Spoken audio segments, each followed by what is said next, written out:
Ako si Maria at ito ang aking kwento.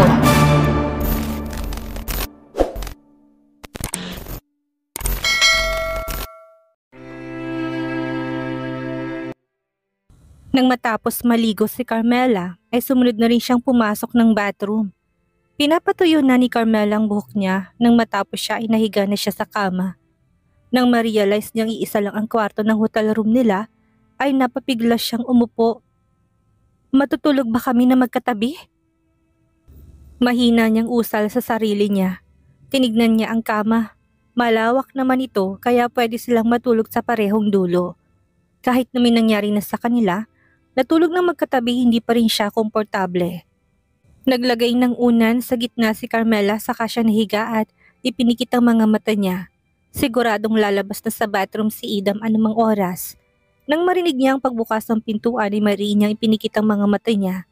Inaantok na rin siya pero hindi niya magawang matulog dahil may kasama siyang lalaki sa kwarto. Nang umakyat sa kama si Idam may kita niyang unan na nasa gitna. Napapailing na lang siya sa kanya, tinignan si Carmela.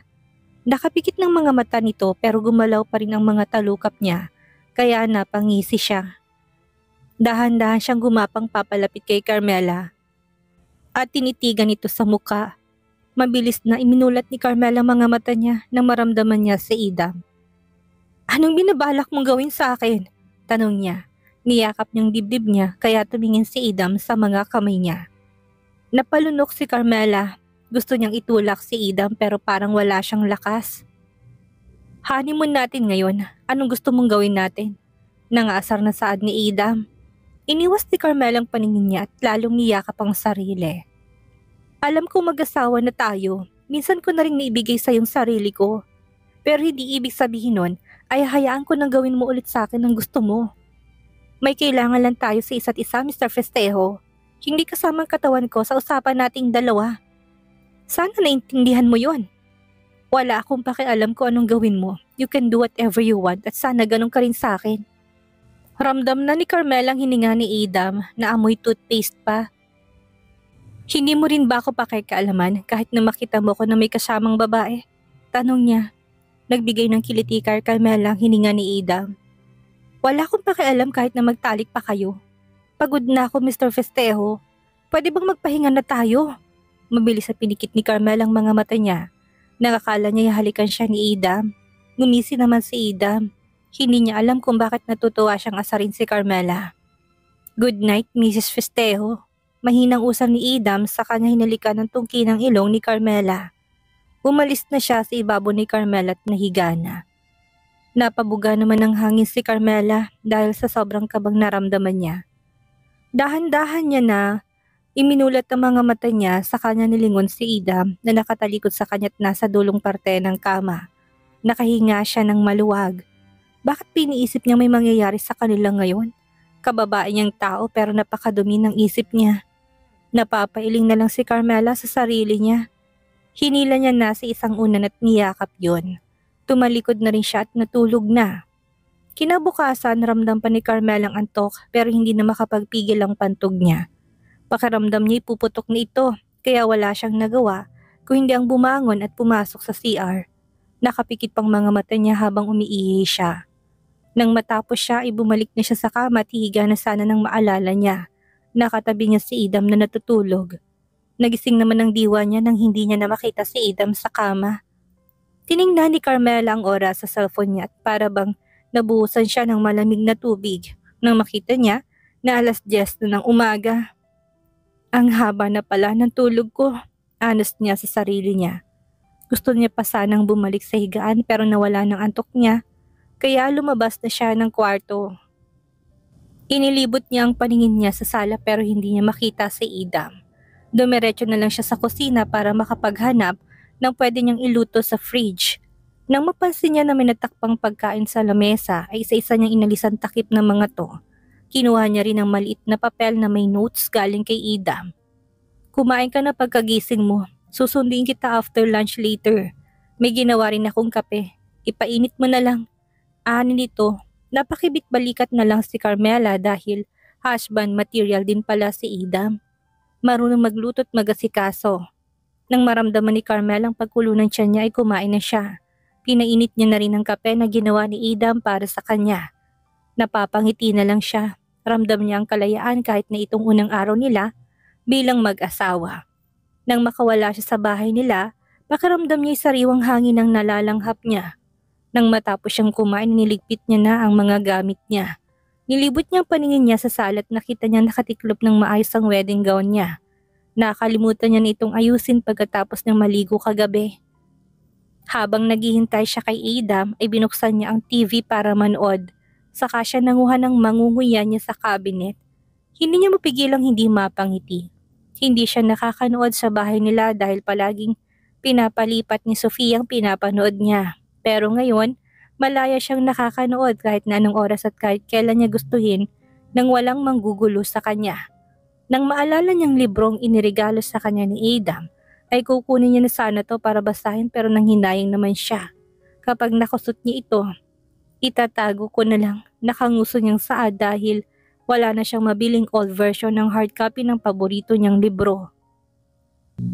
Makalipas ang ilang oras ay bumalik na si Adam at nakasuot pa to. Saan ka galing? Tanong niya sa kanya pinatay ang TV. Sa kumpanya, tila pagod niya sagot sa kanya niluwagan ang necktie niya. Lahat ng mga gamit mo, pinakuha ko na sa bahay niyo para ilipat sa bahay na titiran natin. Ilabas mo na rin ang mga gamit natin na nandito dahil mag-check out na tayo. Wika pa nito ni kinatango na lang ni Carmela. Siya nga pala, kumain ka na ba ng lunch? Tanong pa ni Adam. Halos katatapos ko lang kumain ng breakfast kaya busog pa ako. Sagot ni Carmela ni kinatango na lang ni Adam. Nang makapagpahinga siya ay kinuha niya ng mga gamit nila ni Carmela saka sila lumabas ng hotel room nila. May sasakyan namang naghintay sa kanila sa labas para ihatid na sila sa bahay nila. Tahimik lang silang dalawa habang nasa biyahe pero ramdam ni Carmela na hindi na naman maganda ang mood ni Adam. Hindi niya na lang ito kinausap dahil baka lalo niya masirang araw nito. Tss! Shit! Mahinang mura ni Adam kaya napalingon si Carmela sa kanya. May problema ba? Tanong ni Carmela. Hinilot naman ni Adam ang sentido niya. Chairman Juan sa grandson. Buisit! Inis niyang wika. Ikinalaki rin ng mga mata ni Carmela saka siya napalunok. Hindi yun kasama sa usapan natin. Honest niya. I know, pero dahil daw nagpakasal ako sa babaeng napili kong pakasalan, kailangan ko na muna siyang bigyan ng apo bago niya ako bibigyan ng karapatan sa kumpanya. This is so unfair. God damn it. Galit pa rin niyang wika. Iniwas na ni Carmela ang paningin niya at hindi na alam ang isasagot kay Adam. Anak? No way. Nailing na wika ni Carmela sa isip niya. Umuwi si Carmela sa bahay nila para makausap ang kanyang ama.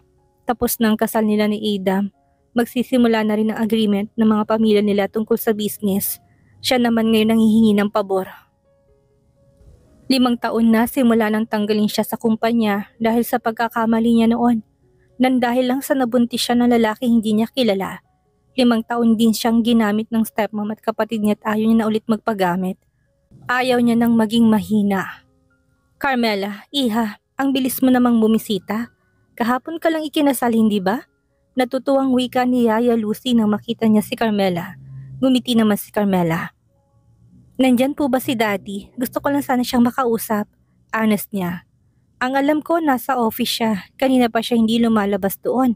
Sagot naman ni Yaya Lucy. Pumasok na si Carmela sa loob ng bahay at naging kulungan niya. Alam mo, masaya ako para sa iyo anak.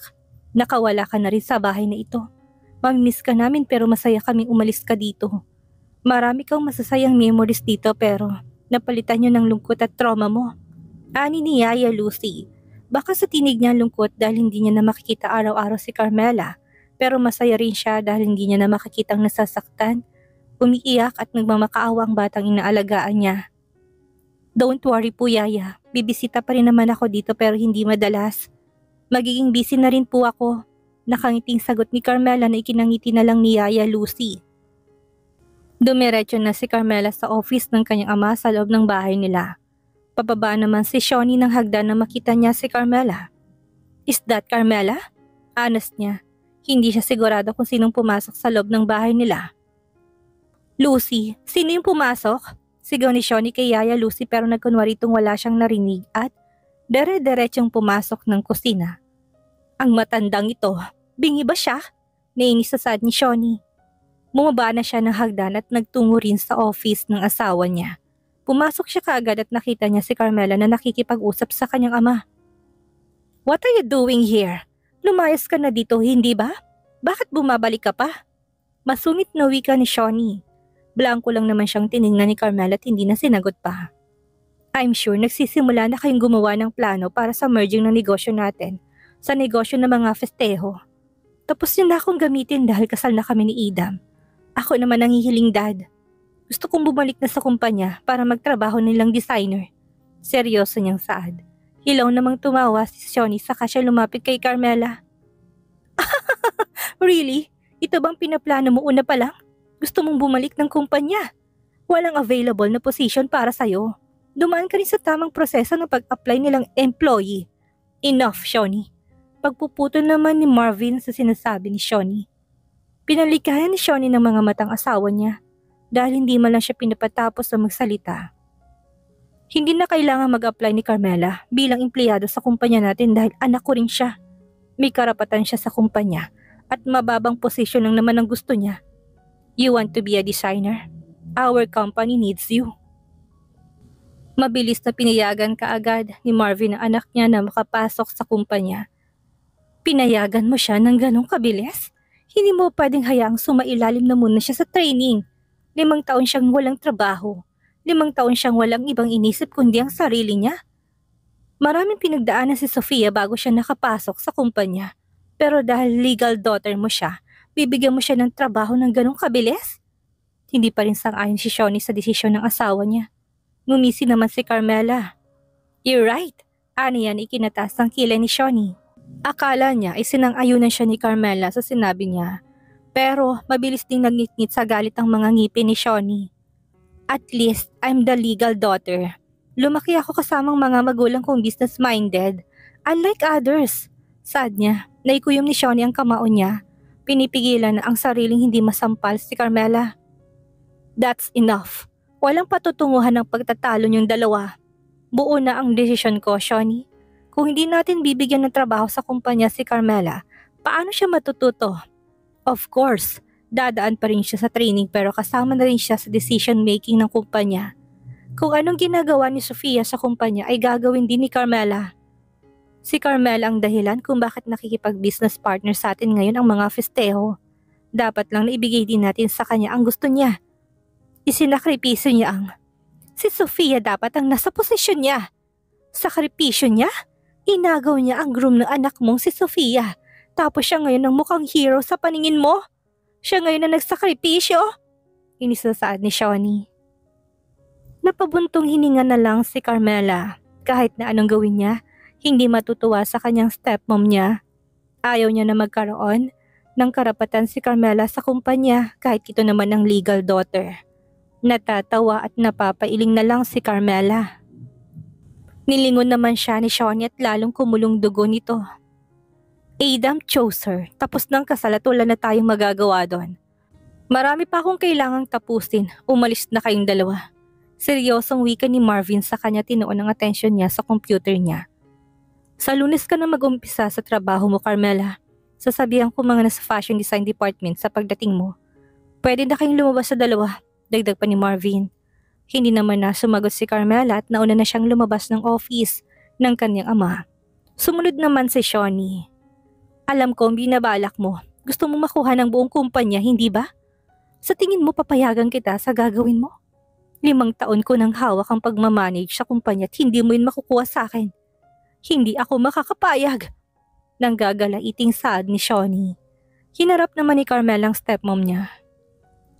"Alam ko naman na gusto mong maging chairman ng kumpanya para makuha mo na ng buo ang pagmamanage doon. Don't worry, tita. Aware naman ako na hindi mo hayaang mapunta sa akin ang buong kumpanya. Natatakot ka bang walang laban ng anak mo sa akin pagdating sa mamanahin?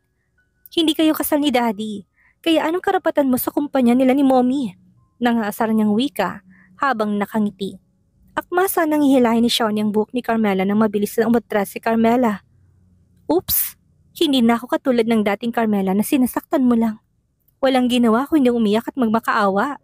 Simula ngayon, hindi ko nahahayaan na pagbuhatan niyo ko ng kamay. Babawiin ko rin sa iyong mga anak ko. May diin niyang saad saka muling tumalikod at umalis na. Is that Carmela? Tanong ni Sofia na kalalabas na ng kwarto niya. Mabibigat naman ang bawat paghinga ni Shawnee dahil para bang tumaas ang mga dugo niya sa ulo niya. That witch! Humanda siya sa akin! Sigaw ni Sofia tinabol si Carmela. Gusto niya itong sampalin at sabunutan para makaganti sa pang-agaw sa kanya kay Adam. Carmela! Sigaw ni Sofia. Nilingon naman siya ni Carmela pero sumakay din siya kaagad sa sakyan niya at mabilis tong pinatakbo. You witch! Kakalbuhin talaga kita! Umiiyak pa rin niyang saad. Hanggang ngayon, umiiyak pa rin siya at nagpapakalasing dahil hindi siyang naging bride ni Adam. Nakahinga naman ng maluwag si Carmela nang makaalis na siya. Kakaibang feeling ang naramdaman niya sa tuwing nakikita niyang nagagalit at naasar sa kanyang stepmom at kapatid niya. Kung sana noon pa niya ito ginawa, hindi aabot ng 5 taon ng pagpapahirap sa kanya. Isang malalim na buntong hiningang pinakawalan niya. Gusto niya na ring makuha ang mga anak niya pero hindi pa sa ngayon. Masyado pang magulo ang lahat at ayaw niya na madami ang mga anak niya sa galit ng stepmom niya.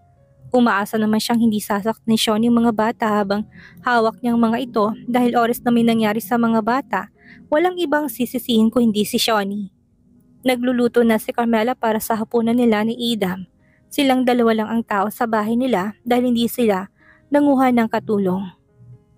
Gabi na rin pero hindi pa rin umuwi si Adam. Nang makaluto si Carmela, naghintay na lang siya sa lamesa para sa pag-uwi ni Adam. Habang nag-scroll siya sa social media niya ay may tumawag sa kanya. Number man ng ibang bansang tumatawag sa kanya ay sinagot niya kaagad yon. Yes, hello, Carmela speaking. Sagot niya. Mommy! Halos mapatayo si Carmela sa kinupuan niya nang marinig niyang boses ng anak niyang babae. Sabrina, anak? Wika niya. Natutuwa siyang makausap ulit ang mga to. Mommy, kailan mo ba kami kukunin dito? We miss you so much. Nangunguli lang saad ng anak niya. Nakagat naman ni Carmela ang pang-ibaba niyang labi saka siya napahilamo sa mukha niya. Where is your kuya? Sinasaktan ba kayo ng yaya niyo? Ginugutom na naman ba kayo? Nag-aalala niyang tanong. Nanunubig ng mga mata niya dahil awang-awa na rin siya sa sitwasyon ng mga anak niya. Hindi man planadong pagdating ng mga ito sa buhay niya pero mahal na mahal niyang mga to. Mom, don't worry, we're fine. Pinapakain na po kami ng maayos at hindi na rin kami sinasaktan. Ang anak naman niya na lalaki ang sumagot. Nakahinga ng maluwag si Carmela dahil doon. Kapag naging maayos ng lahat, kapag nakuha ko na kayo kay Tita Shawnee, makakasama ko na kayo ulit. Konting tiis na lang ha? Santino, alagaan mong kapatid mo. Pakalmahin mo siya kapag umiiyak siya, okay? I know nahihirapan ka na rin, but I need you to be strong anak ha? Nakikiusap na wika ni Carmela sa lalaki niyang anak. Yes ma'am, ako na pong bahala kay Sabrina. Nakatawag lang kami dahil natutulog pang yaya namin. Nakuha namin sa tabi niya ang phone niya. Kunin mo na sana kami, mommy. Hindi ko pa rin alam anak kung saan kayo tinatago ni Tita Shawnee. Kapag nalaman ko kaagad kung nasaan kayo, pupuntahan ko kayo kaagad pero sa ngayon, gusto ko na maging malakas at matatag kayo, okay? Muntik pang magpiyok ang boses niya. Pinipilit niyang maging malakas para sa mga anak niya.